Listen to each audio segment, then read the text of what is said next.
자, 여러분 환영합니다. 오늘 우리가 함께 파헤쳐볼 이야기는요. 겉보기엔 정말 귀엽고 단순한 그림책인데 사실 우리 어른들의 삶을 정면으로 비추는 아주 깊고 철학적인 심리학 거울 같은 작품입니다.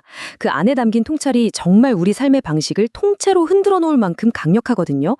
그럼 흥미진진한 이야기 속으로 바로 들어가 볼까요? 본격적인 이야기에 앞서서 제가 질문 하나 드려볼게요. 만약에 말이죠, 고통이나 슬픔, 두려움을 단 한 번도 느끼지 않고 영원히 살 수 있다면 어떨까요? 여러분은 그런 삶을 선택하시겠습니까? 이게 바로 오늘 해설의 핵심을 관통하는 아주 도발적이면서도 실존적인 질문입니다. 마음속으로 각자 대답을 하나씩 딱 품고 다음으로 넘어가 보죠. 사노요코의 태어난 아이라는 작품인데요. 거칠면서도 왠지 훅 끌어당기는 강렬한 빨간색과 파란색 선들이 참 인상적이죠. 이렇게 아주 자연스럽고 날 것 그대로의 느낌을 주는 선들이 앞으로 펼쳐질 엉망진창이고 복잡한 우리 삶의 현실을 시각적으로 완벽하게 예고해주고 있습니다.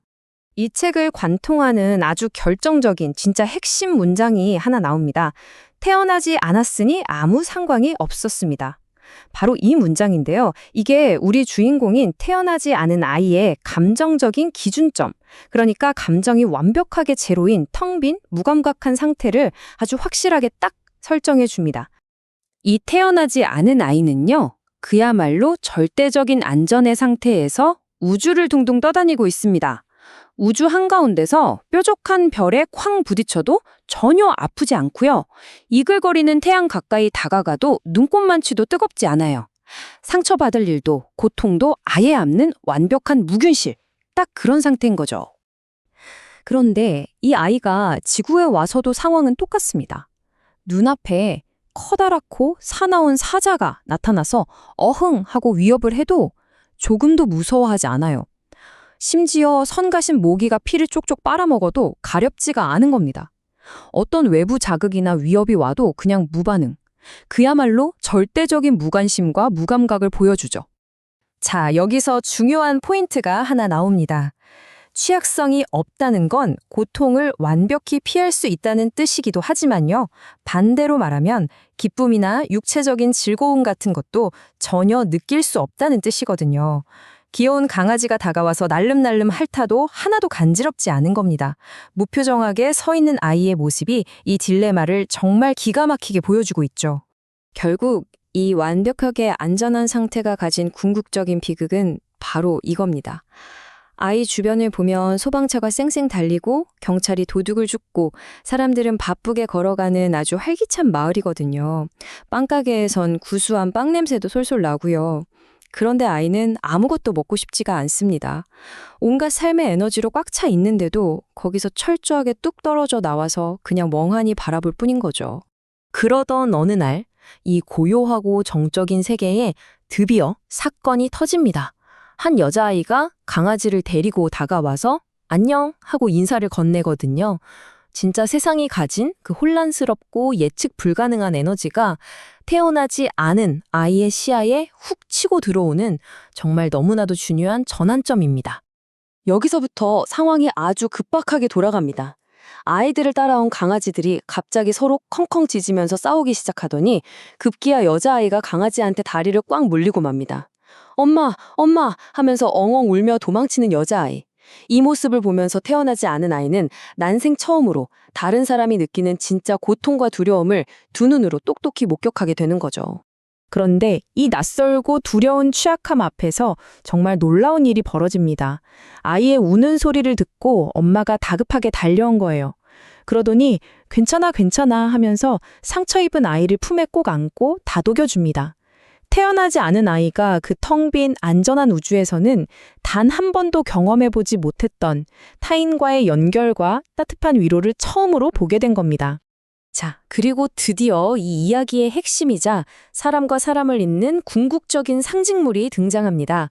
바로 구급상자에서 꺼낸 반창고예요.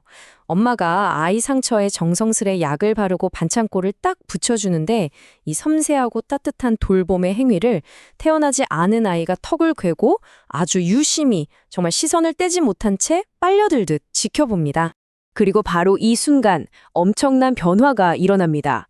태어나지 않은 아이가 빛에 휩싸인 채 두 팔을 번쩍 들고 이렇게 외칩니다. 반창고! 반창고 줘! 그러고는 엄마! 하고 부르죠. 그 따뜻한 보살핌의 반창고 하나, 그걸 한번 경험해보겠다고 아이는 그동안의 완벽한 안전을 과감하게 버리고 마침내 스스로 세상에 태어나는 것을 선택해버립니다. 물론 이런 엄청난 선택에는 즉각적인 결과가 따르겠죠. 세상에 태어난 아이는 이제 팔다리가 아파서 엉엉 눈물을 흘립니다. 생애 처음으로 찌릿한 고통을 느끼기 시작한 거예요.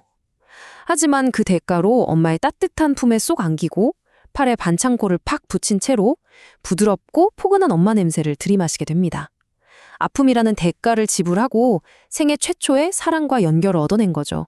사실 살아있다는 건 정말이지 엉망진창이면서도 생동감이 팡팡 넘치는 현실이잖아요. 목에 물리면 간지럽고 넘어지면 아프지만 대신 갓 구운 빵 냄새를 맡고 오물오물 맛있게 먹을 수도 있고요. 시원한 바람이 불면 깔깔 웃을 수도 있습니다. 심지어 공원에서 만난 친구한테 야, 내 반창고가 더 크지? 하면서 자기 상처를, 그러니까 살아있음의 훈장을 자랑스럽게 내보이기까지 합니다. 이게 바로 사는 맛 아닐까요? 좋습니다. 그럼 여기서 한 걸음 더 깊이 들어가서 심리학적인 관점으로 이 이야기를 한번 바라볼게요. 고통도 없지만 기쁨도 없는 태어나지 않은 상태. 그리고 아프고 상처받지만 서로 연결되어 있어서 충만한 태어난 상태. 이거 가만히 생각해보면 우리 어른들이 상처받기 싫어서 스스로를 보호하려고 마음속에 높게 쳐두는 감정의 벽이랑 너무 똑같지 않나요? 이걸 설명해주는 아주 중요한 심리학적 개념이 바로 감정적 취약성입니다. 쉽게 말해서 진짜 사랑이나 기쁨을 누리려면 내가 상처받을 수도 있다는 그 위험 앞에 기꺼이 나 자신을 내던져야 한다는 뜻이에요. 기분 좋은 긍정적인 감정만 쏙쏙 골라 느끼고 아픈 고통만 스위치 끄듯 딱 마비시킬 수는 없거든요. 감정이라는 건 결국 하나의 통로로 흐르기 때문에 고통을 막아버리면 기쁨이 들어올 문도 같이 닫혀버리는 겁니다. 생각해보세요. 우리도 살면서 누군가에게 거절당하거나 상처받는 게 너무 두려울 때 속으로 이러잖아요. 난 아무 상관없어. 알게 뭐야 관심 없어. 이런 식의 방어기제를 쓸 때가 참 많습니다.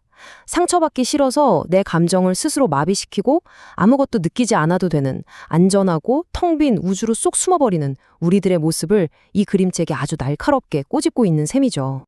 하루를 벅차게 보내고 밤이 되어 푹 잠든 아이를 보면서 엄마가 조용히 속삭입니다. 태어나는 건 참 피곤한 일이야. 맞습니다. 매일매일 생생하게 감정을 느끼며 산다는 건 정말 고단한 일이에요. 상처받고 부대끼고 울고 웃고 진짜 피곤하죠? 하지만 잊지 마세요. 바로 그 피곤함 덕분에 우리는 비로소 진짜 삶을 살아낼 수 있고 밤이 되면 진정으로 평화롭고 달콤한 휴식을 얻을 수 있는 겁니다. 자, 오늘 해설을 마무리하면서 여러분 스스로에게 꼭 이 질문을 던져보셨으면 좋겠습니다. 혹시 여러분은 지금 상처받는 게 두려워서 마음의 벽을 겹겹이 쌓아두고 여전히 태어나지 않은 무감각한 상태에 머물고 계시지는 않나요? 때로는 아프고 쓰라린 고통을 감수하고서라도 여러분이 진정으로 얻고 싶은 그 누군가의 따뜻한 반창고는 과연 무엇입니까?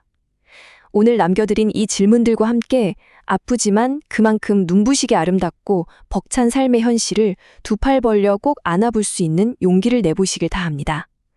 오늘 준비한 해설은 여기까지입니다. 함께 해주셔서 감사합니다.